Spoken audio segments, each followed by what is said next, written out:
Alléluia. Je veux qu'on acclame le Seigneur pour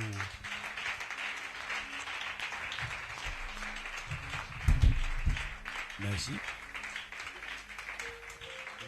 Merci. Maintenant, pourquoi vous devez acclamer?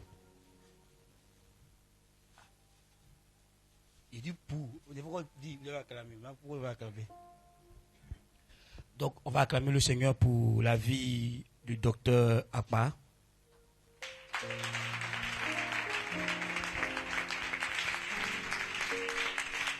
Gloire à Dieu. Et aujourd'hui, nous avons aussi la visite du prophète Aleppo Emmanuel. On va acclamer le Seigneur pour lui.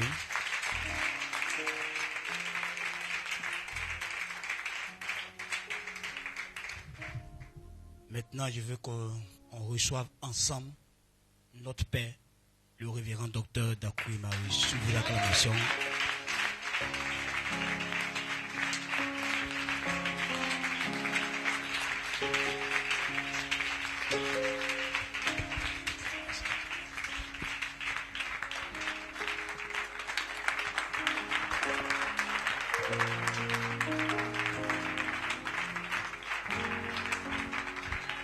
Alléluia.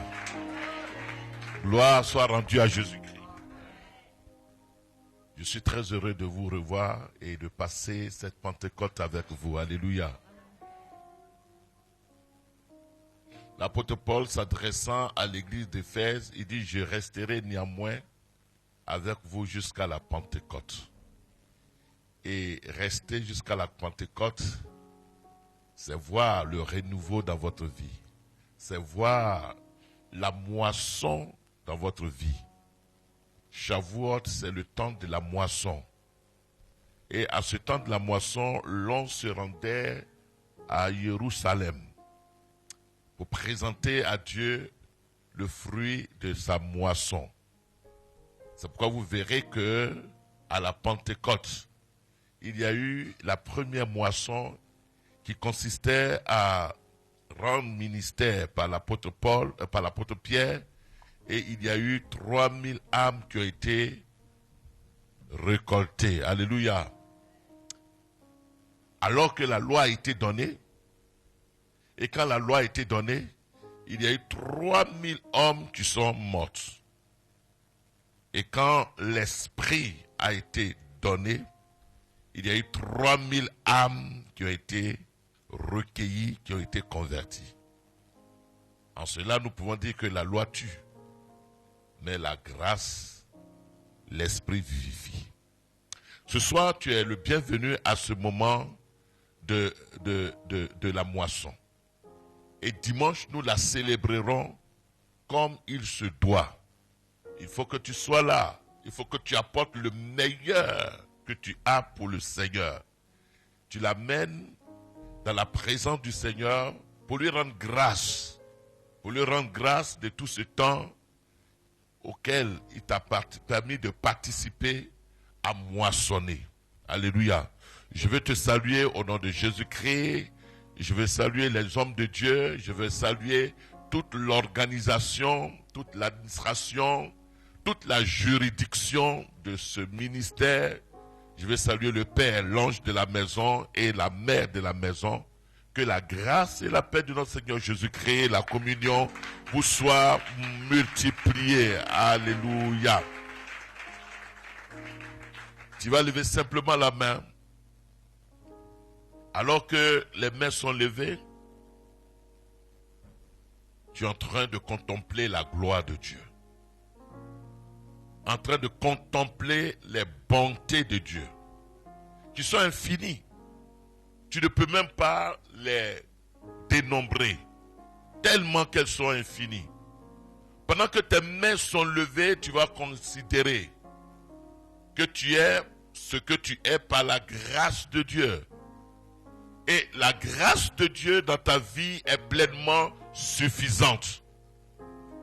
Aussi longtemps que la grâce de Dieu vit en toi, ce qui est perdu sera récupéré. C'est pourquoi à la Pentecôte, après la Pentecôte, l'apôtre Pierre dit, afin que vous puissiez être rétabli, restauré, et que vous ayez le rafraîchissement. La Pentecôte vient te donner le rétablissement, la restauration et le rafraîchissement de toutes choses. Pendant que je dis ces choses ce soir, Seigneur, merci parce que le dépôt de ta puissance se manifeste dans la vie de quelqu'un. Merci parce que la réparation se fait dans la vie de quelqu'un. Joël a dit que c'est dans ces temps-là, tu répandrais ton esprit sur toute chair et tout ce que la sauterelle, tout ce que les ennemis avaient gaspillé, détruit, tu le ramènerais, tu le restaurerais, tu le rétablirais. Je prie ce soir que ton peuple soit restauré. Restauré dans son âme, restauré dans son corps, restauré dans sa vie familiale, restauré dans ses finances, restauré dans ses projets. Je prie ce soir que toutes sortes de restauration à laquelle ton âme soupire, qu'elle te soit manifestée au nom de Jésus-Christ. Demeure béni de toute bénédiction. Demeure loin de l'onction de Jésus-Christ, du Saint-Esprit. Demeure fortifié dans ton âme au nom de Jésus. Nous avons prié et nous disons Amen. Amen. Merci mes filles, merci. Vous êtes charmants. On peut acclamer le groupe musical alors qu'il va s'asseoir. Merci. Tu vas m'aider à saluer quelqu'un ce soir et lui dire, c'est le temps de la restauration de toutes choses. La moisson, c'est la Pentecôte, c'est le Shavuot, c'est le temps de la restauration, c'est le temps de reconquérir, le temps du rafraîchissement. Reçois le rafraîchissement au nom de Jésus-Christ. Est-ce que tu as salué quelqu'un et dis-lui, j'honore le Christ qui vit en toi parce que sa grâce repose sur toi et je suis heureux de te recevoir. Amen. Ok, veuillez vous asseoir royalement et nous allons continuer ce que nous avons initié hier. Nous allons le dire avec beaucoup de simplicité encore ce soir pour que les choses soient bien entendues. Nous avons dit que nous étions une entité spirituelle, nous sommes un esprit. Ne pense pas que tu es un homme. D'abord, tu es un esprit à la base. Tu es un esprit. Esprit, tu es. Qui possède une âme et qui vit dans une maison qu'on appelle le corps. La maison dans laquelle tu habites, c'est le corps. Et le corps porte l'âme, porte l'esprit. C'est pourquoi l'apôtre Paul, écrivant aux Corinthiens, il leur dit, ne savez-vous pas que vous êtes le temple de Dieu, le naos de Dieu, l'habitation de Dieu, la demeure de Dieu. Dieu ne se plaît nulle part que lorsqu'il réside en toi. Le royaume de Dieu vient s'établir en toi. Le roi et son royaume sont établis en toi. Et ton être entier, tu es une entité qui contient le royaume de Dieu, qui contient la Trinité. Donc tu as été infusé dans cette Trinité, tu as été placé dans cette Trinité, Dieu le Père, Dieu le Fils, de même que le Fils est dans cette Trinité, à part égale, tu es aussi dans cette Trinité avec le Fils Jésus-Christ. Tu es fils dans le Fils. Et c'est ce qui est intéressant. C'est pourquoi il dit, il est avantageux que je m'en aille, pour que votre filiation, le fait que vous êtes fils, cela soit manifesté, cela soit rendu réel, évident. Bien-aimé, tu es fils de Dieu. Tu es fille de Dieu. Et tu n'as rien de moins que Jésus-Christ. Jésus-Christ n'a rien de plus que toi. Disons Amen. La pensée, le rationnel ne peut pas comprendre ça. Le sensoriel ne peut pas comprendre ça. C'est-à-dire que les 5 sens ne peuvent pas comprendre. Parce que c'est spirituellement qu'on en juge. Amen. Et donc, l'apôtre Paul écrivant à cette jeune église des Thessaloniciens a dit, en 1 Thessaloniciens chapitre 5 verset 23, vous le connaissez ce verset, on va en parler tout à l'heure, il dit que le Dieu de paix, c'est-à-dire que Dieu de paix, il est lui-même Dieu de paix. Il est le prince de la paix. Donc il a dit dans cette épître que le Dieu de paix vous sanctifie lui-même, tout entier. Au fait, ce n'est pas quelque chose qui est futuriste, dans un futur, c'est maintenant. Au fait, il fait une déclaration pour dire que le Dieu de paix vous a sanctifié lui-même. C'est-à-dire, il vous a mis à part. Il vous a mis à part. C'est pourquoi tu t'appelles Ecclésia, appelé hors d'eux, Ecclésia, Église. Et parce que tu as été identifié à Christ, tu as été sanctifié. Ça veut dire quoi? Sanctifié, sanctification veut dire mis à part pour un objet sacré. Vous voyez bien que ce bois, c'est un bois profane. Mais il n'est plus profane du fait qu'il soit rattaché à un objet sacré. Donc, c'est un bois sanctifié. Le micro, on pourrait l'utiliser à Yaosei. Je ne sais pas si ça existe encore. Mais, on a décidé de l'utiliser dans un cadre d'église. Ma soeur, vous comprenez? Donc, mise à part. Et lorsque Dieu vous a choisi avant la fondation du monde, avant que Adam ne chute, vous étiez déjà choisi, élu de Dieu. Ce n'est pas vous qui êtes allé chercher Dieu, c'est lui qui vous a cherché et qui vous a trouvé en premier. C'est lui qui vous a aimé et en premier, et il a répandu son amour dans votre cœur, de sorte que vous arrivez aussi à l'aimer, parce que vous participez désormais à son amour. Donc, mis à part pour un objet sacré. La Bible dit dans le psaume que Dieu a donné la terre aux fils de l'homme, pour que les fils de Dieu, les fils de l'homme, puissent régner sur la terre. Donc, Dieu est un Dieu qui partage. Dans son partage d'autorité, il dessert la terre aux fils de l'homme. Et comme la terre est matérielle, il va créer l'homme à partir de la poussière, à partir du matériel, et il va insuffler en lui un souffle de vie, pour que cet homme-là soit en interaction avec le monde matériel. Vous voyez bien, Dieu ne peut pas descendre dans ce monde. Il ne peut pas venir, parce que Dieu, dans son essence, dans son étymologie, il est esprit. Ne pense pas à un vieillard là-bas.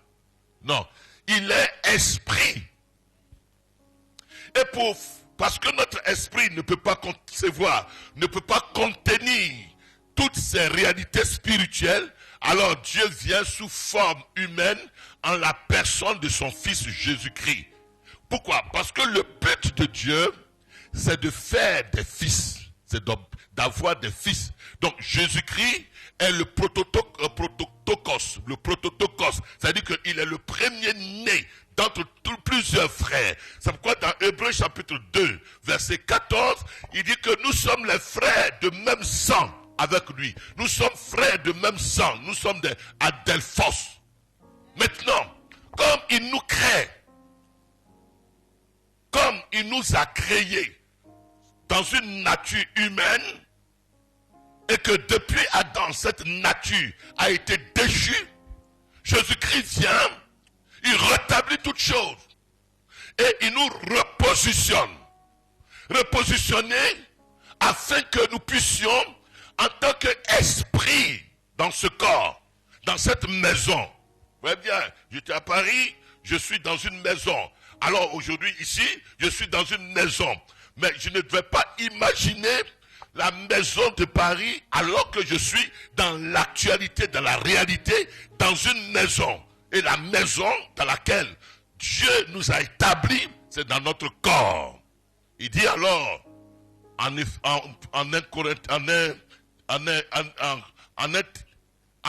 Thessaloniciens, en 1 Thessaloniciens chapitre 7, verset 23, il dit que le Dieu de paix, est-ce que le Dieu de paix, il vit avec toi? Est-ce qu'il vit en toi? Alors, il te communique sa paix. C'est pourquoi au milieu de toute catastrophe, nous pouvons avoir un cœur tranquillisé. Parce que le Dieu de paix est avec nous. Je prie ce soir que le Dieu de paix te manifeste sa paix. Il dit que le Dieu de paix vous sanctifie. Lui-même, tout entier. Il n'a pas dit que tu te sanctifies. C'est lui qui le fait. Il vous met à part. Et que tout votre être, esprit, âme et le corps soient conservés irrépréhensibles, irréprochables, lors de son avènement ou lors de la venue de notre Seigneur Jésus-Christ. Oh, allons doucement. Donc, l'objet, c'est qu'il t'a créé irréprochable. Donc, il veut que tu sois gardé irréprochable. Il le dit dans Ephésiens chapitre 1, verset 4. Allons rapidement. Ephésiens chapitre 1, verset 4.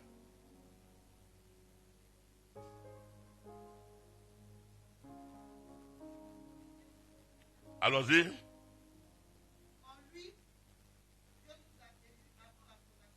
En lui, en Jésus-Christ, nous avons été choisis avant la fondation du monde. C'est pourquoi il va dire en Jean chapitre 15, verset 7, ce n'est pas vous qui m'avez choisi, c'est moi qui vous ai choisi et je vous ai établi. Donc nous sommes l'objet du choix de Dieu. C'est lui qui nous a choisis. En lui, il nous a choisis quand? Avant la fondation du monde. Avant le catabolo, avant l'effondrement du monde, avant que Adam ne pêche, nous étions déjà dans le secret de Dieu. Comprenez-moi ce soir. C'est pourquoi il est dit, par exemple, dans le livre des rois, Dieu avait mis à part des prophètes qui devaient être révélés, un reste de prophètes. Nous sommes de ceux que Dieu a mis à part pour qu'ils soient révélés maintenant. Je dis ces choses parce que il faut que votre esprit, votre conscience soit éveillée à ces réalités. Dieu nous a révélés maintenant. Pourquoi c'est maintenant que tu es né? Pourquoi c'est maintenant que tu vis? Alors que tu aurais pu vivre depuis le temps de Noé. Mais non, tu as un esprit qui est venu dans une dispensation particulière afin que tu sois révélé. Et c'est cela avec qui Dieu va manifester son règne dans cette génération. Il dit, la création attend avec un ardent désir. Est-ce que des fils de Dieu peuvent être manifestés? Est-ce qu'ils vont prendre conscience que c'est sur eux Dieu compte? Parce que Dieu n'est pas Dieu sans toi et tu n'es pas toi sans Dieu. Dieu et toi, vous êtes dans une complémentarité qui produit une complétude. Et donc, Dieu compte sur toi. Il compte sur toi. Et donc, il nous a mis à part. Il dit quoi? En lui? En lui, Dieu nous a élus avant la fondation. Il nous a élus quand? Avant la fondation. Est-ce que c'est maintenant? Non. Donc toi, tu préexistes Adam. Tu existes avant Adam. Ouh. Et il nous a fait quoi? Avant la fondation du monde, pour que nous soyons saints. Il nous a fait saints. Au fait, lui, second, fait ça, dit ça comme si c'était une condition. Non, ce n'est pas une conditionnalité. Il nous a mis à part pour que nous soyons saints. C'est-à-dire que nous soyons gardés saints. Nous soyons gardés saints. Nous soyons gardés sanctifiés. Nous soyons gardés sanctifiés. Et c'est à partir de cette prise de conscience que nous allons marcher sanctifiés. Amen. Nous le sommes, mais que nous allons marcher davantage sanctifiés. C'est pas quelque chose que nous recherchons. Non, c'est quelque chose qui est établi. Amen. C'est établi. J'ai toujours dit cet exemple. J'ai un ami avec qui je m'amusais beaucoup, je joue bien. Un monsieur Atier, en France, il est pasteur. Et puis, il était en train de dormir, on sortait des cours, j'enseignais. Et il dormait, j'ai pris le mouchoir et je l'ai tapé. On s'amuse. Et il me dit, papa, il me dit, tu es maintenant président. Hein. Tu es maintenant président. Arrête de... Bon, une manière de me taquiner aussi. Tu es maintenant président. Il ne faut pas prendre le mouchoir comme me taper. Hein. Ok, je l'étais déjà. Mais ce qu'il dit éveille ma conscience. C'est pas parce qu'il a dit que je vais devenir. Je le suis avant qu'il éveille ma conscience. Et ce soir, je vais te dire que tu as été établi saint. Tu as été établi afin de manifester la divinité. Dis Amen. Tu vois? Mais souvent, on est amnésique. On oublie. On s'oublie soi-même. Et donc, pour que vous soyez saints, et que vous soyez sans défaut. Sans défaut. Et donc, il dit que, dans ce contexte-là, marcher avec une conscience d'une âme qui est sainte, d'un esprit qui est saint, et d'un corps qui est saint. Est-ce que ce soir, tu es conscient de cela? Amen. Est-ce que tu es conscient que tu es saint? Est-ce que tu es conscient que ton âme est sainte? Est-ce que tu es conscient que ton corps est saint? Alors, c'est pourquoi il va dire, dans 2 Corinthiens chapitre 13, verset 5, il dit, examinez-vous vous-même. Examinez-vous vous-même. Pérazo. Examinez-vous vous-même. Ça ne veut pas dire que c'est maintenant que tu l'es. Mais prenez conscience vous-même que vous êtes de Dieu. Et que vous marchiez avec conscience de votre état de divin. De votre conscience de divin. De votre conscience de fils de Dieu. Donc ce soir, nous parlons du Saint-Esprit qui nous met à part. Au fait, par la mort de Jésus-Christ, nous avons été mis à part. Mais l'objet du Saint-Esprit, c'est de nous rappeler ces réalités. Amen. Il vient parce qu'il arrive que les situations que nous traversons nous amènent à oublier. Donc le Saint-Esprit nous amène à être éveillés à ces réalités. Amen. C'est pourquoi il va faire ministère. Il va faire ministère à l'intérieur de nous. Amen. Puisque il est établi dans notre esprit. Et donc, il va travailler notre âme. On ne va pas rester longtemps là-dessus, mais il va travailler notre âme. Notre âme qui a été intoxiquée. Notre âme qui a été blessée. Notre âme qui a enduré les souffrances, les humiliations. Notre âme qui a été éduquée d'une éducation d'ici bas et qui n'a pas acquis l'éducation du royaume d'où nous venons. Notre âme qui est notre personnalité, qui se définit devant ses choix, devant ses émotions, devant les circonstances. Notre âme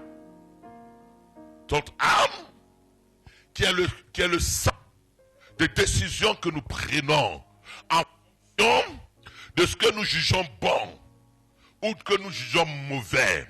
Notre âme qui caractérise notre personnalité humaine. Parce qu'en nous, il y a Dieu et il y a l'humain. Donc, l'objet, c'est que ton âme soit en adéquation avec qui? Ton âme soit en adéquation avec l'esprit. Lui, d'office, il est saint. D'office, il est pur. D'office, il est irréprochable. Parce que ton esprit, depuis que Christ est venu en toi, a épousé l'esprit de Christ, a été mélangé, a été mis ensemble de façon inséparable avec l'esprit de Dieu. Tu as été ramené à la vie de Dieu. Dans la vie de Dieu a infusé ton esprit. Tu as été zoéfié. Tu as été divinisé dans ton esprit. Mais qu'est-ce qui t'amène à dire ce soir, je vais à l'église? C'est ton âme qui choisit. Qu'est-ce qui t'amène ce soir à t'habiller comme ça? C'est ton âme qui choisit. Alors, est-ce que cette âme-là, pour que tu vives la vie du royaume, est-ce qu'elle est en harmonie avec la parole, avec l'esprit? Parce que l'esprit est connecté à la pensée de Dieu. Et donc la pensée de Dieu passe par ton âme, mais le filtre, c'est ton âme. Et si le filtre n'est pas bon, il arrive que ton âme va dévier les pensées de Dieu. Regardez un peu l'histoire. Aujourd'hui, nous célébrons, les musulmans célèbrent quoi? Ramadan, Tabaski. Ils célèbrent ça Tabaski. Soit disant un jour, Dieu a dit à Abraham, tue ton fils. Vous voyez bien. Mais dans la réalité, c'est pas ce que Dieu avait dit. Ça a été transcrit dans l'Ancien Testament. Que Dieu dit, tue ton fils. Or, Dieu disait à Abraham, élève ton fils à Morija. Donc, amène-le sur la montagne pour que moi je l'instruise, que je lui parle, que je lui révèle ma pensée. Mais lui, il n'a pas bien compris. Pourquoi? Parce que son âme avait été entachée d'une éducation de la Mésopotamie, selon laquelle, si tu veux plaire à ton Dieu, offre-lui ton premier-né. Et c'est ce qu'il va faire. Il a introverti la parole de Dieu, la pensée de Dieu. C'est pourquoi parfois Dieu te parle. Mais dans ton âme, si ton âme n'est pas éclairée, si ton âme n'est pas en adéquation avec la parole, si la semence de la parole de Dieu n'est pas implantée dans ton âme, Dieu va te parler, mais tu vas avoir de la confusion. Tu vas avoir de la confusion. Parce que ton âme est souillée. Quand je dis souillée, c'est-à-dire qu'elle a reçu des enseignements, des cultures, des traditions erronées. Et c'est cela que le Saint-Esprit vient enlever. Amen. Il vient faire l'opération opération afin que les kysques et les fibromes qui ont grossi dans ton âme et qui ne permettent pas que tu sois fécond, quand il vient en tant que chirurgien pour ôter les fibromes, pour que tu sois fécond et que tu puisses porter la vie de Dieu à l'extérieur de toi. Je prie ce soir que l'opération du Saint-Esprit réussisse à enlever tous les fibromes, tous les kysques, tous les blocages. Parce que c'est par là que le Dieu passe pour s'extérioriser. Il passe par ton âme pour s'extérioriser. Est-ce que vous comprenez? Il passe par ton âme. Dieu passe par l'âme pour s'extérioriser. Et quand ton âme n'est pas assainie, n'est pas éclairée, alors qu'est-ce qui se passe? Même si Dieu te donne une prophétie, tu vas la traduire selon ton sens culturel, éducatif. Vous voyez bien? Vous voyez bien, c'est pourquoi nous, en France, on côtoie beaucoup d'églises françaises. Mais jamais tu n'entends parler de sorcellerie. Quand tu vas au culte, oh gloire à Dieu, alléluia, alléluia, tu es merveilleux, tu es glorieux, tu es glorieux.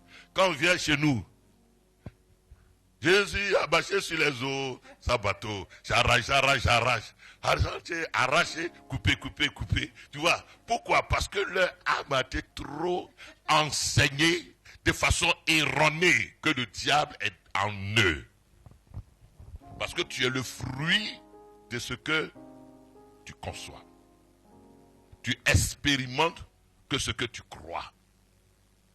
Si tu crois que les sorciers vont te tuer, tu vas vivre dans cette peur, dans cette euphorie, dans cette insécurité tout le long de la vie chrétienne. Donc, il vient rassurer ton âme.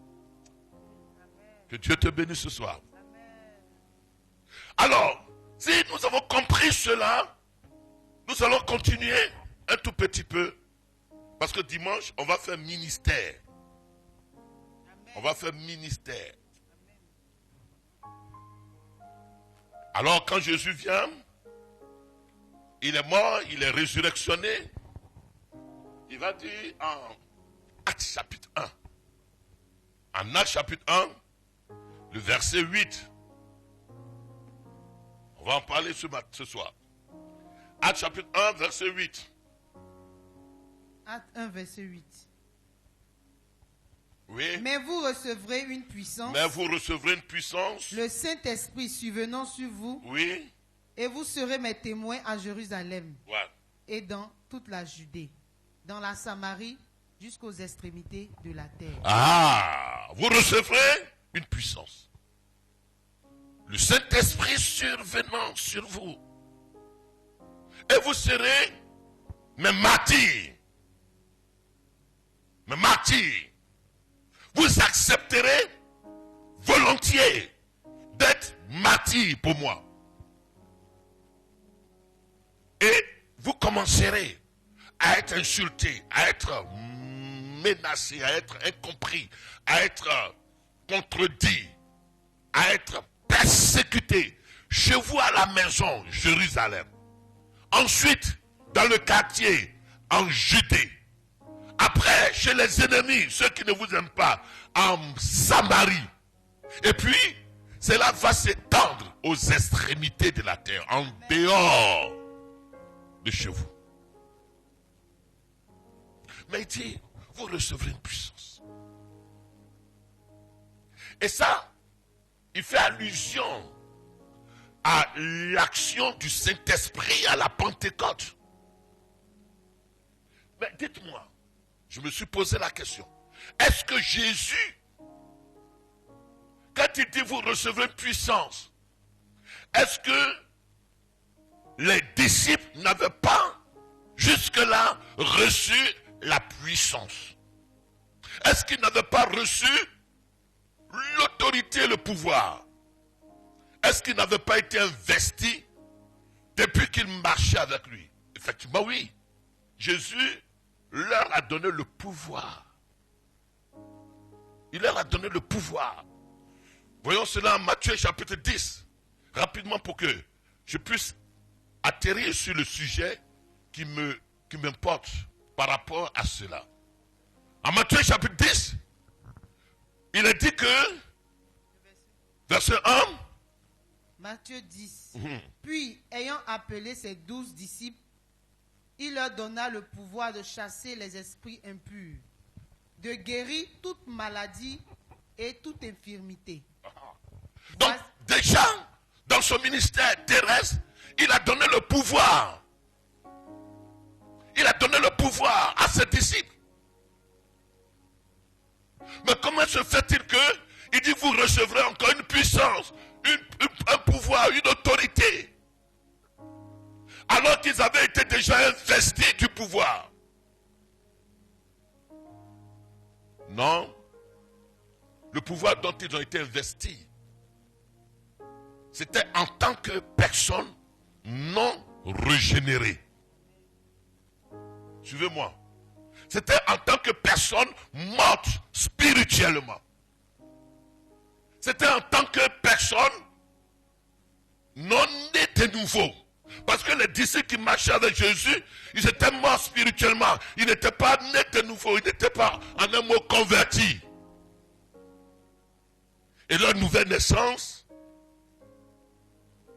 a commencé au jour de la résurrection.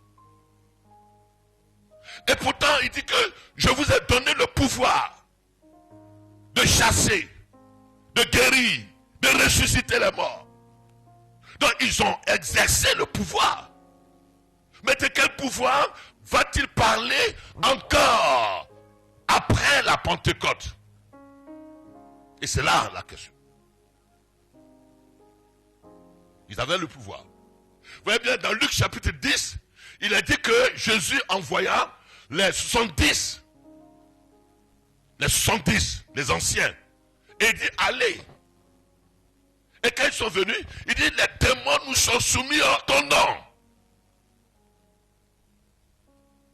Alors Jésus leur dit, oui, mais je vous ai donné le pouvoir de faire quoi? De marcher sur les serpents, sur les scorpions et sur toute la puissance de l'ennemi. Au fait, ce n'était pas serpent physique. Ce n'était pas scorpion physique. Mais sur toute la puissance de l'ennemi. Les serpents, c'est ceux qui ont une doctrine erronée. Une doctrine qui n'est pas vraie. Et puis, les scorpions, il disait dans l'ancien temps Israël que si vous ne chassez pas et vous vous mariez avec les étrangers, ils seront des scorpions dans votre corps, des aiguillons dans votre corps. Donc, les serpents, ceux qui ne sont pas dans la vérité de l'évangile. Les scorpions, ceux qui vous persécutent.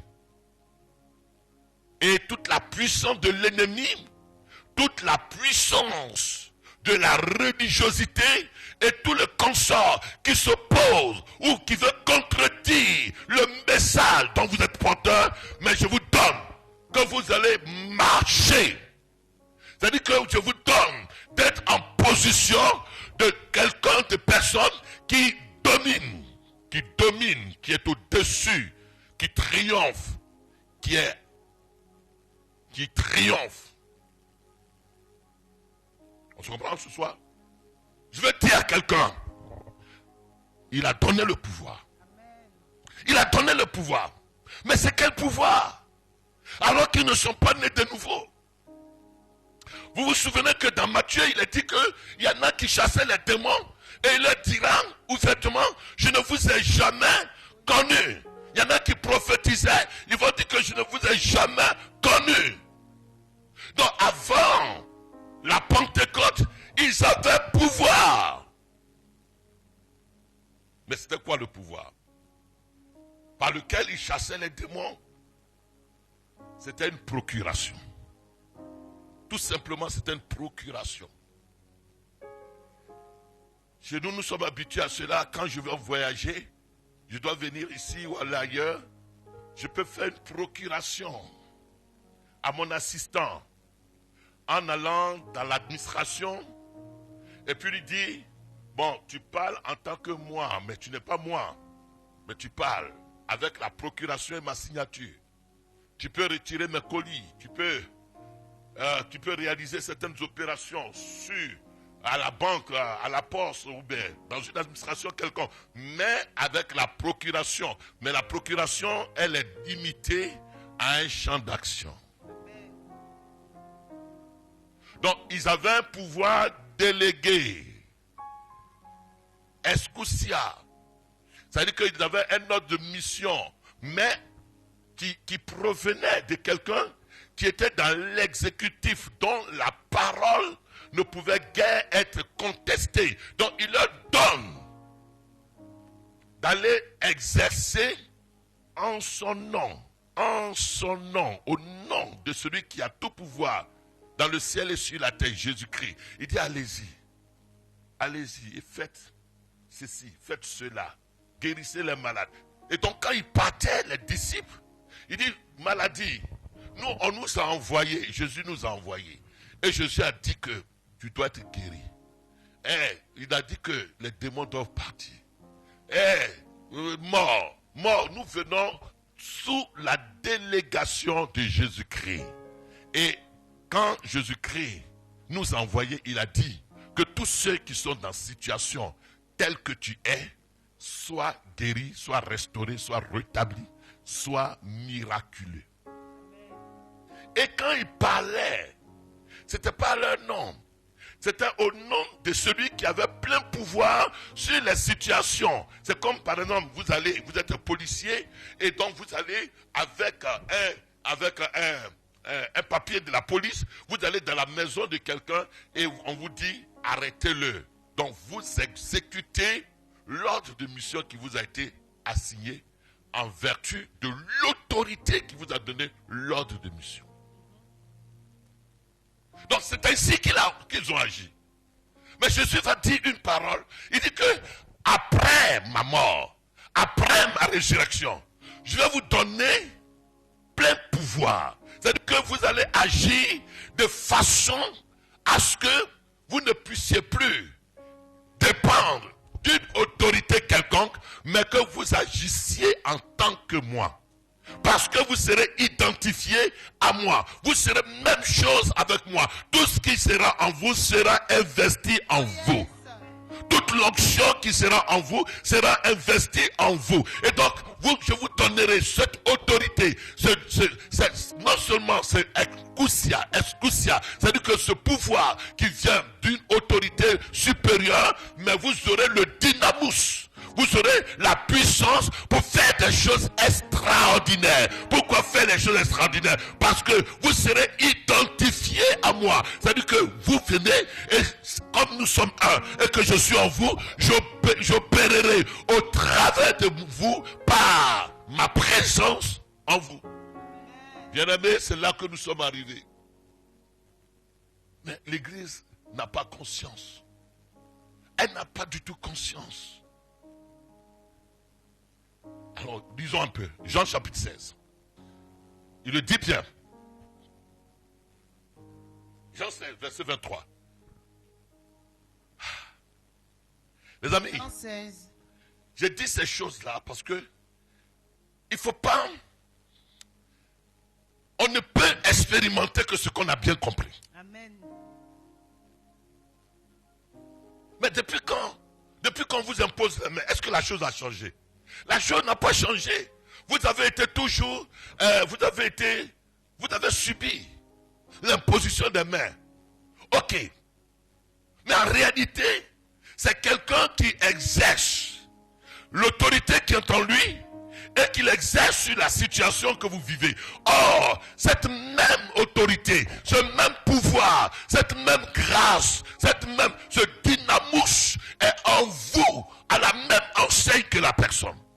Je ne le dis pas pour qu'on puisse dire, oh moi je m'en fous maintenant, je ne dépends plus d'un pasteur. Non. Je ne le dis pas dans cet ordre, parce que dans la maison de Dieu, il y a une hiérarchie, il y a un ordre, mais en matière de quoi? De filiation, en tant que fils de Dieu, nous avons les mêmes prérogatives que Jésus-Christ, nous avons les mêmes droits, nous avons tous en égalité, c'est-à-dire que tout ce qui est en Jésus-Christ, les mêmes choses sont investies en nous, les mêmes énergies sont investies en nous, la même grâce est investie en nous. Quelqu'un me dirait, pasteur, je ne peux pas aller prier pour cette personne parce que je ne suis pas pasteur. Ça, c'est un langage d'incrédulité, d'ignorance. Non, pasteur, ça c'est pour les pasteurs. C'est les pasteurs qui peuvent aller au CHU pour imposer les mains. Non, ça c'est de façon... c'est un inappris qui peut parler comme ça. C'est quelqu'un qui ne sait pas ses droits, ses prérogatives. Et qui pense que ces prérogatives sont pour les autres. Alors que le même Christ qui est en eux, le même Christ est en toi. La même onction, il a reçu l'onction sans mesure. La même onction sans mesure est en toi. Les mêmes énergies par lesquelles Christ opérait, les mêmes énergies, elles sont en toi. Parce que Christ est en toi avec son onction, avec sa sanctification, avec sa justice, avec toutes les qualités, avec sa divinité. Et tout ce qui est en Christ est en toi. Je suis venu ce soir juste pour éveiller ta conscience. Et les amis, le proverbe africain dit que quand il pleut là, ou quand il y a le tonnerre, c'est chacun qui attrape sa tête. Donc tu dois maturer, tu dois parvenir à la maturité spirituelle. Parce que il y a des combats, il y a des situations face auxquelles, si tu n'as pas la maturité spirituelle, alors que tu es en train de crier au secours, comme Bartimée, pitié de moi, tu es en train de crier au secours au pasteur. Le pasteur est préoccupé par une mission à Divo, il est préoccupé par quelque chose ailleurs, et tu es en train de périr, tu es en train de subir, alors que tu ne dois pas subir, parce que tu as les mêmes droits, les mêmes entités qui sont en lui, les mêmes pouvoirs qui sont en lui, ils sont en toi. Tu peux prier chez toi. Tu peux invoquer chez toi. Pourquoi je suis arrivé à ce message? Je suis quelqu'un qui a souffert beaucoup, parce qu'on nous a appris dans nos églises qu'il fallait faire la démologie. Et puis à la maison, nous avons aussi souffert. Nous avons souffert parce que nous avions affaire à une entité, des entités spirituelles. Il arrivait par moment, je fais des délivrances quand je suis fatigué. Je suis fatigué, honnêtement, je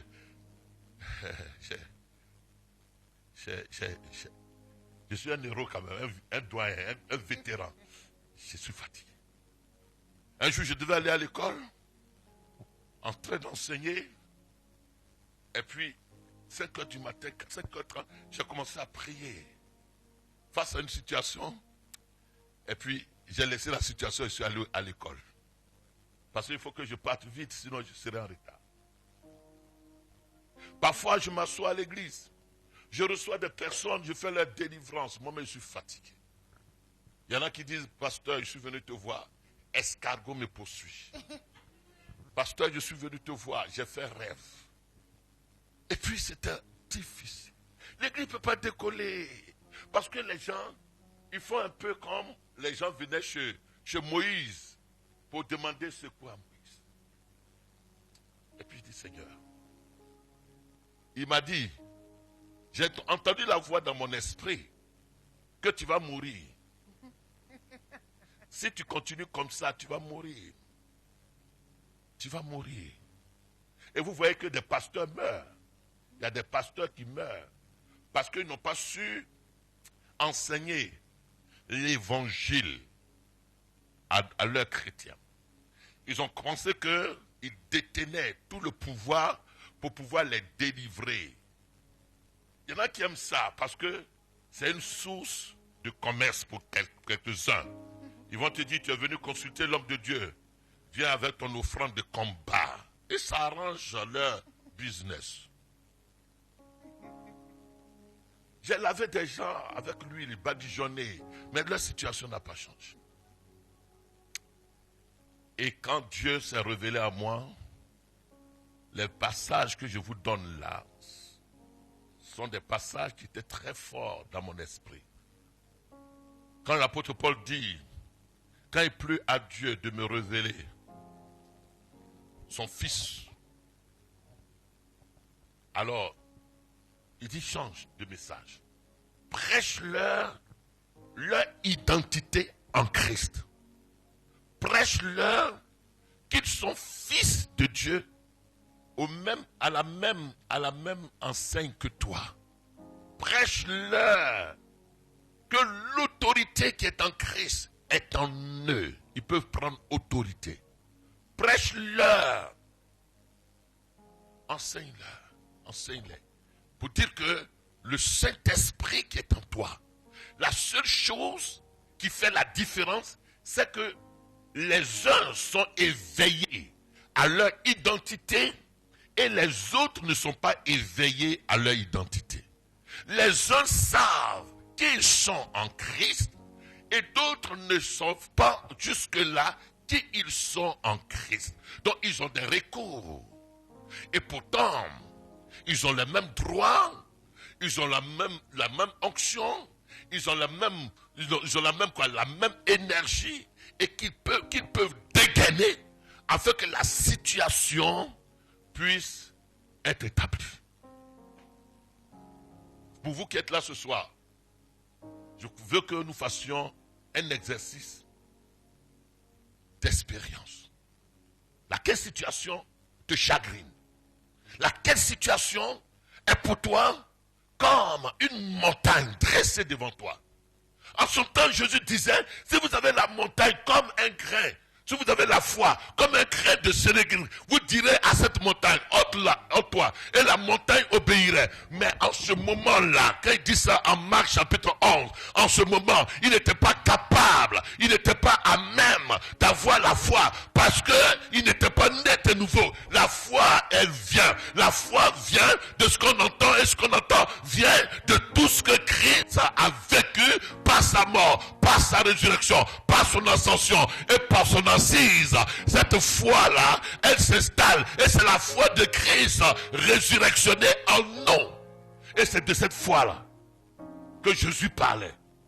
Et il ne pouvait pas la voir parce que Jésus n'était pas encore glorifié. Mais maintenant que Jésus est glorifié, nous avons la foi de Christ qui a été infusée en nous. Nous avons l'autorité de Christ qui a été infusée en nous. Bien-aimés, comprenez ce soir que vous avez pleinement tout en Jésus-Christ. Vous avez tout.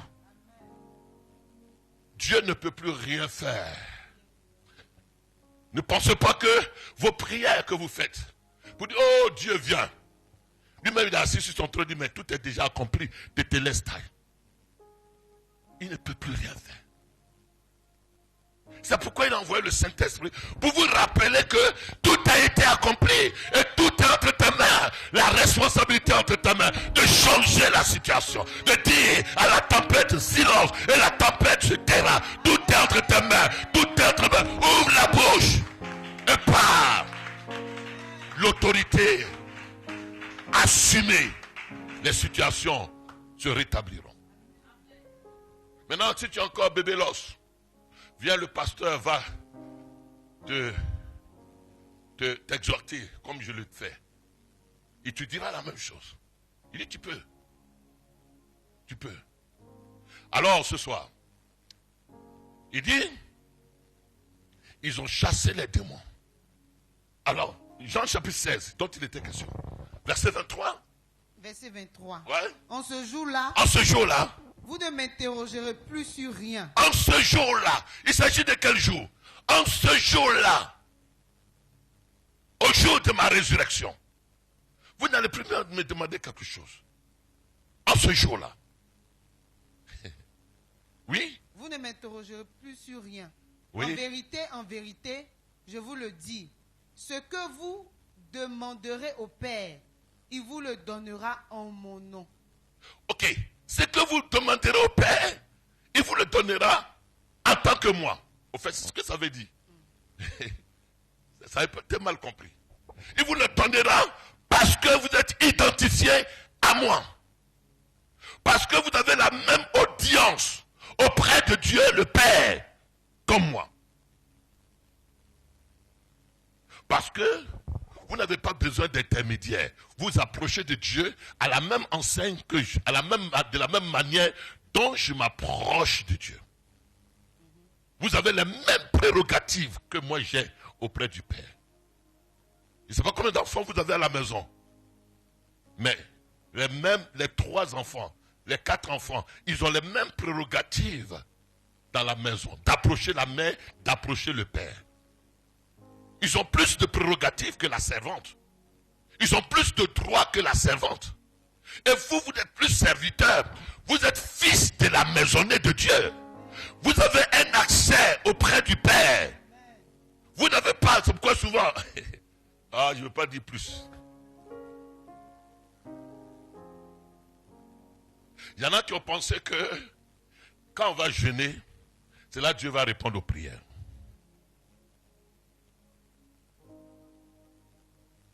Maintenant, je suis le père de qui ici? Je suis le père de mon fils. Et mon père, il sait que son père a quelque chose. Donc, lui, il va à l'école. Et il doit acheter cahier. C'est légitime qu'il ait un cahier. Et puis, pour acheter le cahier, il doit faire 40 jours de jeûne pour que je lui donne le cahier. Réfléchissons. Non, le jeûne n'est pas bien placé. Parce que si mon fils doit aller à l'école pour sa scolarité, sachant que j'ai tout pour pouvoir pourvoir à sa scolarité et qu'il doit toujours jeûner pour que je lui donne, c'est que je le soumets à une labeur, à une souffrance. Donc le jeûne n'appartient pas, ne provient pas, soit il n'est pas le fils, soit le père n'a rien. Le père n'a rien. Donc il faut le supplier. Non, le jeûne a sa place. Mais ce n'est pas de la même façon de jeûner que Dieu veut que tu jeûnes. Moi à Paris, quand je jeûne, je suis vraiment dans mon affaire de jeûner. Mais là, j'étudie, je me tiens dans la disposition pour comprendre quelle est la pensée de Dieu. Qu'est-ce que le Saint-Esprit qui est en moi déjà, qu'est-ce qu'il veut m'apporter? Qu'est-ce qu'il veut m'enseigner? Qu'est-ce qu'il veut que je fasse? Quelle orientation il veut me donner? Donc je reste attentif. Je ne suis pas dans un carême musulman pour dire que j'ai jeûné, je m'en vais au travail, je vais revenir, je vais bavarder toute la journée. Non, je me mets dans des dispositions de façon à entendre le Seigneur.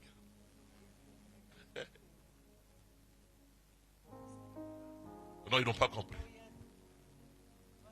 Mais quand tu as jeûné là, tu fais carême, c'est diète que tu as fait. C'est-à-dire que tu veux diminuer les kilos. Et tu veux garder la finesse. C'est pas mauvais de garder la finesse parce que ça contribue à éviter les tensions artérielles. C'est bien. À l'ulcère, c'est bien. Mais ce n'est pas le jeûne biblique. Le jeûne biblique, c'est de te mettre dans la disposition de façon à ce que Dieu te parle. De façon à ce que tu reçoives les orientations. Donc, tu es en prière, tu es dans la méditation, tu es dans l'interrogation, et le Saint-Esprit qui est en toi répond. Dieu ne vient pas, il répond, parce que tout est en toi. Tout est déjà en toi. La source d'inspiration est en toi. La réponse est en toi. Donc c'est à l'intérieur, au milieu de plusieurs voies. Parce que dans ton intérieur, c'est un marché d'Adjamé. Il y a des choses, il y a des vendeurs de plots, il y a des vendeurs de chaussures, il y a des vendeurs de bracelets, il y a des vendeurs de ceci. Et tout le monde crie dans le marché. Donc il faut une totale disponibilité pour entendre la voix du Saint-Esprit. Et c'est pourquoi le Saint-Esprit a été envoyé, pour que tu ne sois pas seul, pour qu'il te montre le chemin, pour qu'il te parle, pour qu'il te donne l'orientation. Est-ce qu'on se comprend ce soir? Donc, il dit quoi? Jésus dit, jusque-là, vous n'avez rien. Jusqu'à présent, vous n'avez rien. Vous n'avez rien demandé en mon nom. Demandez et vous recevrez, afin que votre joie soit parfaite. Continue. Je vous ai dit ces choses en parabole.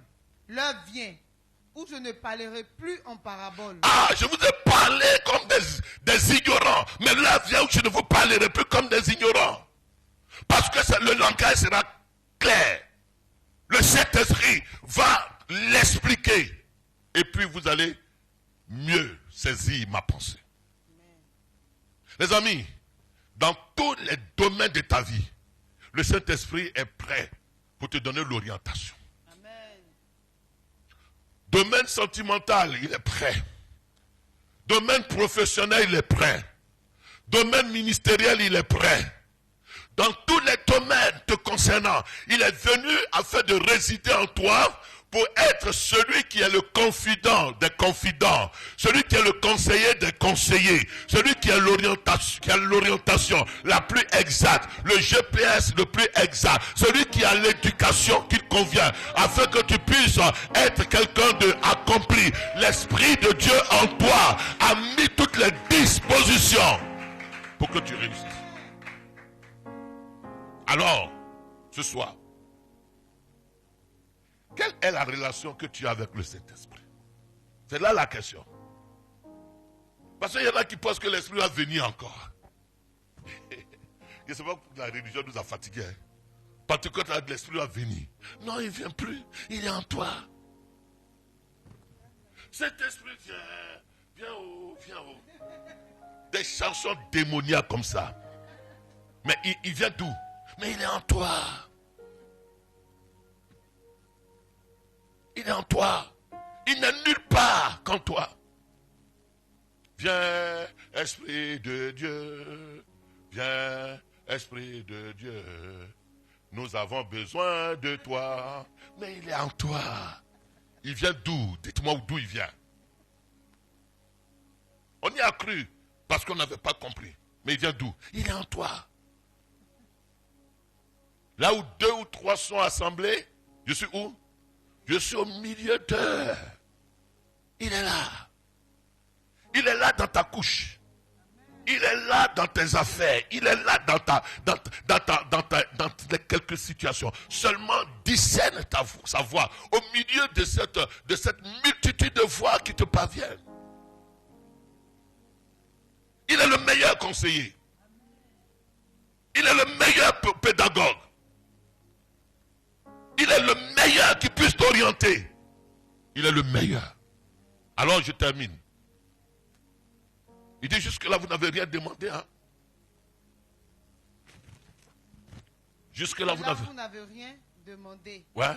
Demandez jusqu'à ce que votre joie soit parfaite. Oui. Je vous ai dit ces choses en parabole. Oh. L'heure vient où je ne parlerai plus en parabole. Oui. Mais je vous parlerai ouvertement du Père.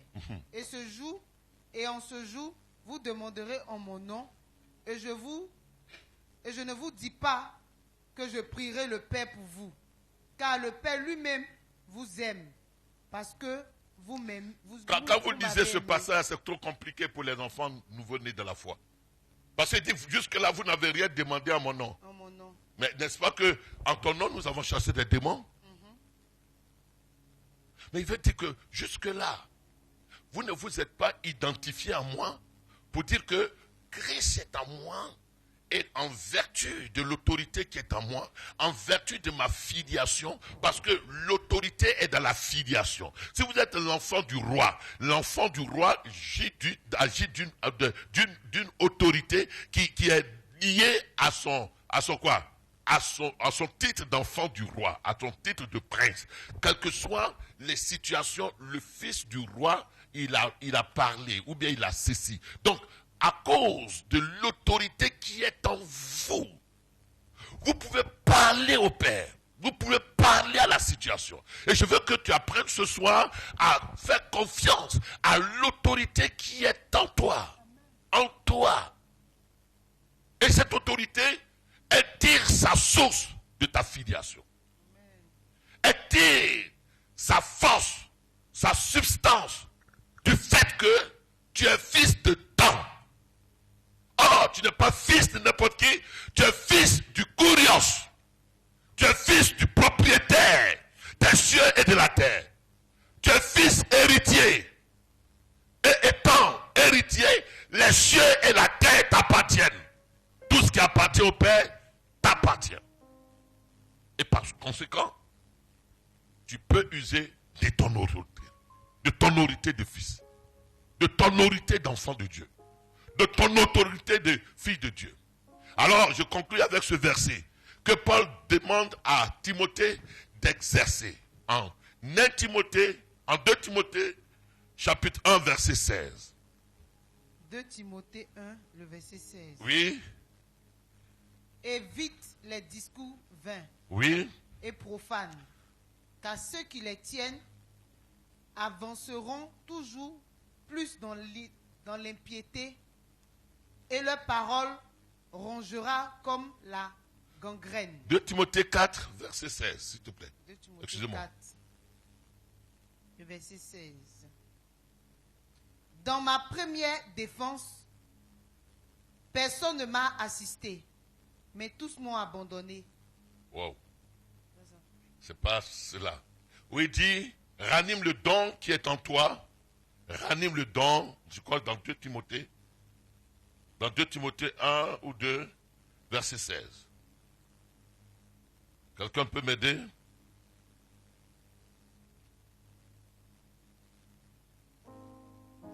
De Timothée 1.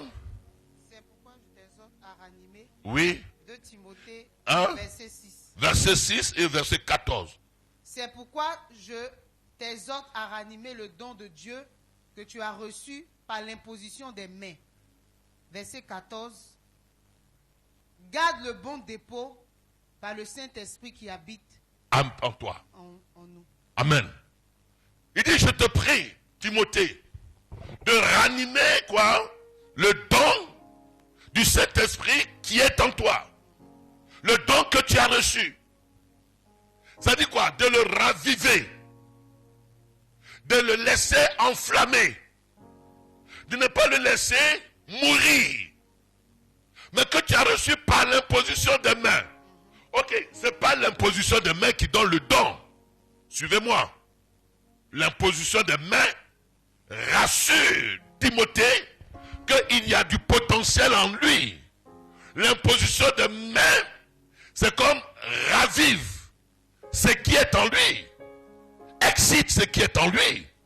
Mais les choses étaient déjà en lui. Et je veux dire ce soir à quelqu'un que le dépôt de Dieu par le Saint-Esprit est en toi. Les énergies de Dieu sont en toi. L'autorité est en toi. La puissance est en toi. La force de Dieu est en toi. La capacité d'opérer de façon miraculeuse est en toi. Tout est en toi. La sagesse de Dieu est en toi. Ne laisse pas ses potentialités, ses vertus, ses capacités, ces énergies divines qui sont en toi s'éteindre.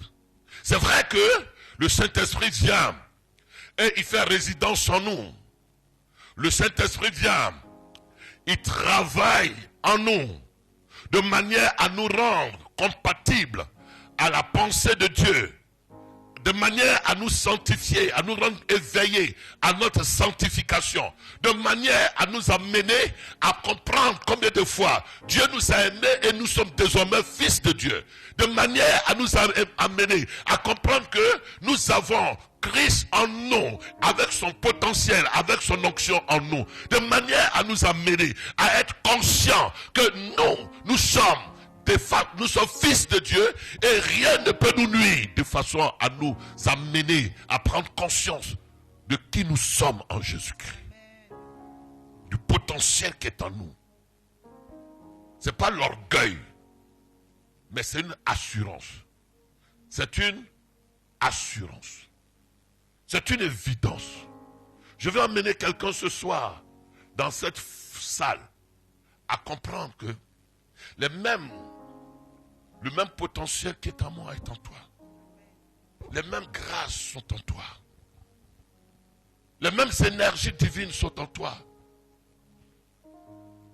Alors l'apôtre Paul dit, je puis tout par celui qui me fortifie, et celui qui le fortifie il est en lui. Alors ce soir, est-ce que tu peux croire ce que Dieu dit à ton sujet? Est-ce que tu peux croire? Est-ce que tu peux croire que dans ta main il y a une puissance? Est-ce que tu peux croire que le Saint-Esprit en toi, il y a le dynamisme, il y a le dynamisme de Dieu en toi? Est-ce que tu peux croire et avoir l'assurance? Comment les disciples ont fait? C'est parce qu'ils étaient conscients de ce que je suis en train de dire, qu'ils faisaient les choses avec assurance. Avec assurance. Ils savaient qui ils sont. Ils ne se minimisaient pas. Ils n'avaient pas un complexe d'infériorité les concernant. Ils ne laissaient pas l'âme leur dire que tu n'es rien, tu vaux rien. Même leurs erreurs n'étaient pas des facteurs pour les amener à ignorer qu'ils étaient en Christ. Bien-aimé, ce soir, je veux t'amener à croire que tu es capable de faire de grandes choses. Parce que Dieu veut se servir de toi comme un instrument pour opérer de façon surnaturelle. Tu peux prier pour que des âmes soient guéries, pour que l'Église puisse être à un autre niveau. Si seulement si tu es conscient que Dieu a fait de toi un pion sûr, un maillon sûr, un élément sûr, un vase dans lequel il a transvasé toute la puissance d'en haut. Et ce vase-là, il est capable de dynamiser non seulement ta vie, mais de permettre que l'endroit où tu es, que le ciel lui soit manifesté.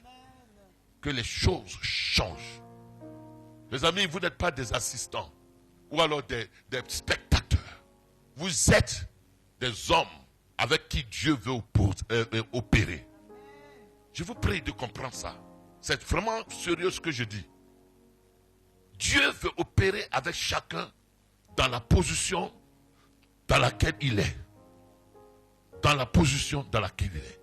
Est-ce que tu es quelqu'un qui est dans l'église en train d'enseigner? Dieu veut opérer avec toi en qualité d'enseignant. Est-ce que tu es quelqu'un qui est capable de fléchir les genoux et intercéder? Dieu veut se servir de ta bouche pour permettre que les choses changent, l'atmosphère change. Est-ce que tu es capable de pouvoir apporter ton didomie? On appelle ça didomie. Le didomie, c'est la capacité de donner. La capacité de donner. La capacité de donner. Et Dieu a investi en toi ces capacités. Mais seulement tu les négliges. Tu les négliges. Or, si tu les déploies, Dieu commencera à fonctionner avec toi comme un partenaire qui apporte, et Dieu te donnera davantage. Il te donnera davantage. C'est pourquoi Dieu te place dans une position pour que dans ta position, tu sois un élément dont il se sert pour donner, pour faire la libéralité. Pour faire la libéralité. Alors ce soir, on va se tenir debout pour ne pas que je puisse,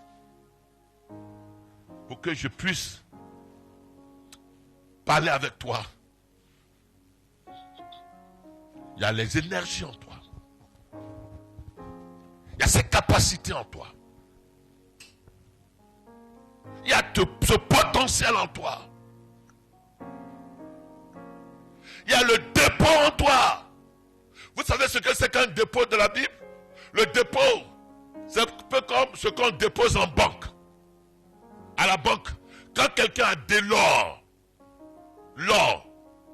au lieu de le garder chez lui, il va le déposer à la banque. Et le banquier garde son trésor. C'est ce qu'on appelle le dépôt. C'est quelque chose qui a de la valeur. Et le dépôt de Dieu a été placé où? Pas dans une banque, mais en toi. La sagesse de Dieu a été placée où? En toi. L'exhortation de ceux qui sont affaiblis a été placée où? En toi. Soutenir les veuves a été placé où? En toi. Et chacun a une part du dépôt de Dieu. Lève simplement la main. Esprit de Dieu. Notre nombre est trop suffisant pour changer les choses. Les amis, notre nombre est suffisant. Les apôtres étaient 12 et ils ont bouleversé. Quand le Saint-Esprit a commencé à leur être manifesté. Dis avec moi, Seigneur Jésus-Christ, cette nuit, je me présente à toi comme un vase dans ta maison, afin de servir aux intérêts du royaume de Dieu. Je vais te bénir parce que le Saint-Esprit a placé en moi des dons spéciaux, extraordinaires, pour des opérations extraordinaires, pour des manifestations extraordinaires. Je vais te dire merci parce que en moi, tu as placé un dépôt de sagesse, dépôt de libéralité, dépôt d'amour, dépôt pour relever ceux qui sont faibles. Alors Seigneur, je suis entre tes mains comme un vase. Ce soir, je suis conscient que le potentiel est en moi. Les capacités sont en moi. Sers-toi de moi comme tu veux. Pendant que tes mains sont disposées, le Saint-Esprit vient les charger. Il vient être excité à l'intérieur de toi. Il vient révéler à ton intelligence que maintenant, il est l'heure. Il est l'heure de manifester ce qu'il avait dit, qu'il ferait avec toi. Ce qu'il t'avait montré dans les songes. Ce qu'il savait prophétiser à ton sujet. Il est l'heure. Il est l'heure. Les amis, ne rate pas cette Pentecôte-là. Ne la rate pas. Aucunement pas. Parce que c'est dans le service que Dieu te donnera davantage. Dans le service que Dieu te qualifiera davantage. Le Saint-Esprit en toi. Il y a des personnes ici en qui il a mis des dons extraordinaires de révélation, extraordinaire de la prophétie, extraordinaire de la guérison, extraordinaire pour relever ceux qui tombent en défaillance. Extraordinaire. Dis-lui ce soir, merci Seigneur, me voici. Les amis, parlent au Seigneur. Dis-lui ce soir, me voici. Dis-lui ce soir, je veux être un vase renouvelé. Un parfum d'agréable odeur, s'il te plaît, Seigneur. Les amis, en servant aux intérêts de Dieu, les choses extraordinaires se manifesteront dans ta vie. Des choses glorieuses te révéleront dans ta vie. Seigneur, merci. Merci pour les femmes de Dieu les hommes de Dieu dans cette salle ce soir. Merci pour des femmes remplies de force, de puissance. Merci pour des femmes remplies de sagesse, de grâce. Merci pour des femmes et des hommes remplis de puissance. Reçois la grâce de Dieu. Va de là avec cette grâce que tu as. Aide-moi. Va de là avec cette grâce que tu as. Ta bouche s'ouvrira et les âmes se convertiront. Elle s'ouvrira et des âmes se convertiront. Elle s'ouvrira et des vies seront restaurées. Les amis, je rends ministère ce soir avec toute la souplesse parce que je sens l'Esprit de Dieu là. Avec toute la souplesse. Il y a des pasteurs qui ne sont pas encore conscients que Dieu les appelle à ce ministère. Il y a des femmes qui ne sont pas conscients que Dieu les a disposés pour qu'ils puissent être des instruments entre ses mains. De même que j'étais en train de discuter avec l'Esprit quand il me disait « laisse-la créer ». De la même façon, tu ne continueras pas de discuter. Tu ne continueras pas de te convaincre que ce n'est pas le moment. C'est le moment. C'est une question de foi. C'est le moment. Je dis c'est le moment. Les autres choses viendront par-dessus. Mais deux mains sont ce soir posées sur des hommes. Des hommes que Dieu a mis à part. Je ne sais pas lequel des deux. Mais vous êtes ce soir dans le collimateur de l'Esprit de Dieu. La grâce est sur vous. Aide-les. Aide-les tous les deux. Ils sont tous les deux dans le collimateur du service. Aide-les. Seigneur, merci. Parce que ces hommes, avant qu'ils ne fussent nés, tu les avais mis à part. Ils ont continué à discuter, mais l'heure est arrivée. Et elle est déjà là. Pour que ce qui est en eux se déploie. Aidez-moi à aider ces deux jeunes. Je ne sais pas qu'est-ce qu'ils ont comme vocation, mais ils entreront dans l'appel. Coûte que coûte. Tu n'as pas besoin de te dérober. Coûte que coûte. Coûte que coûte. Seigneur, aide-les. Je vous bénis au nom de Jésus-Christ. Je déclare que les grâces en vous soient manifestes. Et que maintenant, plus que maintenant, vous n'ayez pas de repos jusqu'à ce que vous ayez répondu à cet appel divin. Oh! Ça va aller, maman. Ça va aller, Dieu est avec vous. Arrêtez de penser que Dieu ne pense pas à vous. Arrêtez. Arrêtez de penser que Dieu n'a pas d'intérêt à penser à vous. Il pense à vous. Seulement, il veut que vous compreniez que l'heure est arrivée afin que vous puissiez vous placer à son autel et dire, Seigneur, me voici pour te servir.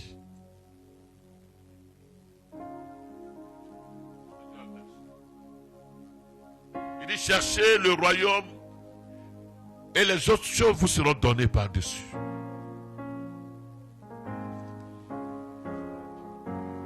Tu vois, les talents que tu as, ils sont exceptionnels. Femme, ils sont exceptionnels. La crainte que tu as pour Dieu, elle est exceptionnelle. Et on ne peut pas avoir de tels dons, de telles grâces, de telles dispositions si Dieu n'avait pas de desseins spéciaux pour toi. Entre dans son plan et tu verras que les choses se détacheront, se dénieront. Le rouleau se décompressera. Bénis sa vie Au nom de Jésus-Christ.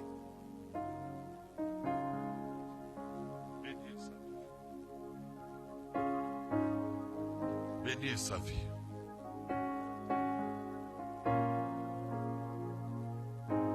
Reçois la grâce de Dieu. Reçois la grâce de Dieu. Ça peut aller. Reçois la grâce de Dieu. Ils étaient 12. Ils ont radicalement changé l'histoire de l'humanité. La Bible dit qu'ils étaient pleins d'assurance. Les amis, je ne vous cache pas. J'ai aussi fait des études, mais ce que le service de Dieu m'a donné, je ne pense pas que si j'étais en train d'enseigner, je pourrais avoir cela. Ce n'est pas l'argent, c'est la joie que cela m'a procuré. C'est les percées que cela m'a donné. C'est les grâces que Dieu m'a procurées. Des hommes que Dieu m'a mis sur le chemin et qui continuent de m'honorer. Ce n'est pas parce que ma taille, mais c'est parce que je porte comme l'anneau. Je porte celui qui règne. Je prie ce soir que vos calculs s'arrêtent et s'alignent derrière le calcul de Dieu. Que vos calculs s'arrêtent. Sers Dieu. Parce que le potentiel en toi, le dynamisme en toi. Le Saint-Esprit est venu, il t'a équipé déjà. Ne cherche pas. Quand est-ce qu'il va t'équiper? Il t'a équipé par sa présence en toi. Bénis sa vie dans le nom de Jésus-Christ. Homme de Dieu, ça peut aller. Dieu va t'aider. Il est en train de faire des choses. Le Saint-Esprit t'ouvrira les yeux pour que tu comprennes des choses. Pourquoi tu passes par là? Pourquoi ces choses sont comme ça? Mais ces choses sont comme ça afin qu'ils te servent de rendre témoignage de la puissance de Dieu, de la fidélité de Dieu. Ça va les femmes? Sois bénies. Sois bénies. Sois bénie. Ça va la servante de Dieu? Sois bénie. Il fut un moment, je me disais, mais pourquoi je suis actif pour lire la Bible? Non, je suis actif pour lire la Bible parce que Dieu me préparait. Il n'y a pas de récréation.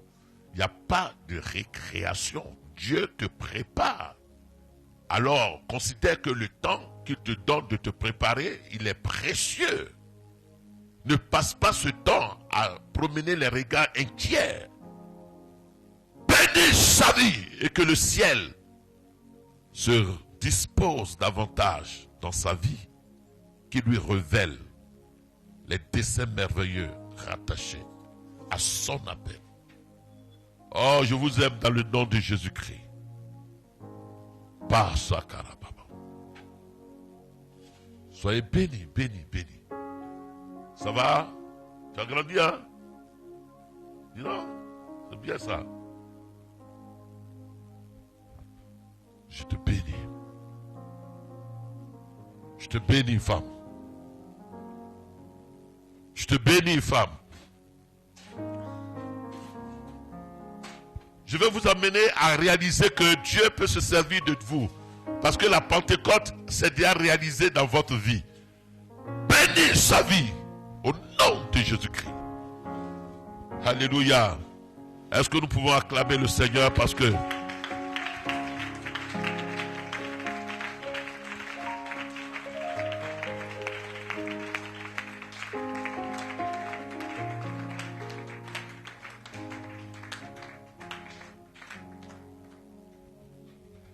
et vous allez voir que de plus en plus vous allez avoir la soif de parler en langue.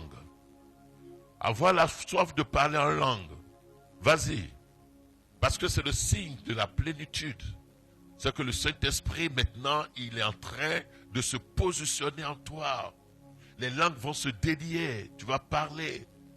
Vous allez apprendre à parler en langue. Et quand c'est comme ça, accélère dans la prière, dans le parler en langue. Et à la maison, développez cela. Vous avez compris? Développez cela. Parce que toute la semence est en vous. Les ingrédients sont en vous. Pour que vous puissiez exceller dans ces choses. Oh Seigneur, merci. Père, nous te bénissons. Pour ton église qui grandit dans la mouvance de l'esprit. Dans les opérations du Saint-Esprit. Charge les mains de dons de guérison. Charge les mains de dons de libération, de libéralité. Charge les mains de dons d'assistance, de relèvement. Je prie ce soir que des percées extraordinaires soient accordées aux uns et aux autres. Que leur succès soit évident, leur progrès soit évident. Qu'ils comprennent que le Saint-Esprit est en eux, vit en eux. Et qu'ils sont capables d'opérer dans le surnaturel divin. Seigneur, ouvre leurs yeux, fais tomber les écailles et amène les yeux à être clairement fixés sur toi. Soyez bénis de toute bénédiction au nom de Jésus-Christ. Amen. Amen. Est-ce qu'on peut pousser un cri de joie? Est-ce qu'on peut pousser un cri de joie?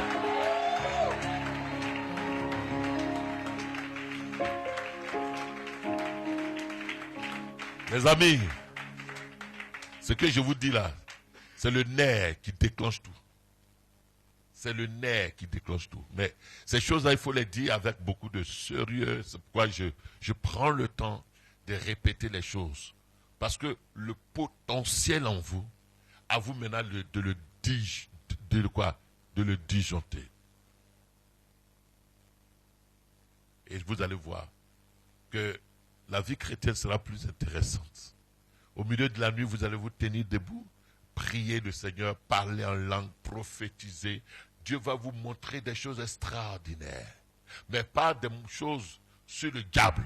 Arrêtez. Il va vous montrer des choses sur vous-même. Sur ce qu'il veut faire avec vous. Et vous allez voir, vont vous s'ouvrir à vous et puis la vie sera beaucoup plus, malgré les persécutions, la vie sera beaucoup plus merveilleuse, extraordinaire. On peut acclamer le Seigneur plus fort. Wouh!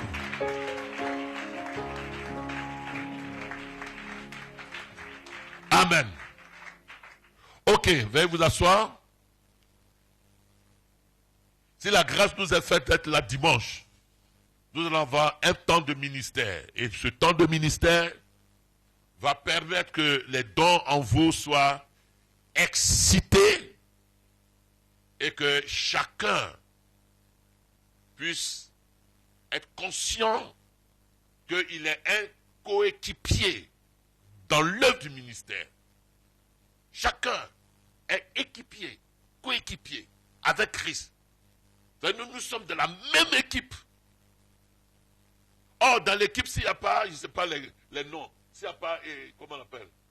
Gardien, et puis qui encore? Défenseur, attaquant. L'équipe va être perdante. Hein, Madame Songo,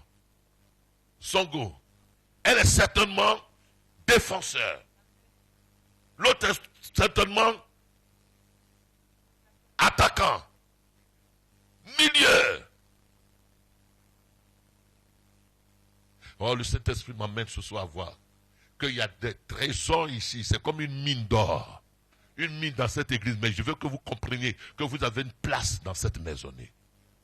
Et c'est vous qui avez révolutionné, qui allez révolutionner les choses de façon à ce que la place soit devenue petite et que Dieu soit en manifestation en ce lieu.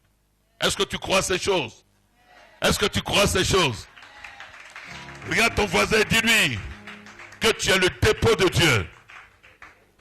Le dépôt de Dieu. Le dépôt de choses de valeur de Dieu. Au nom de Jésus-Christ. Amen. Soyez bénis à dimanche.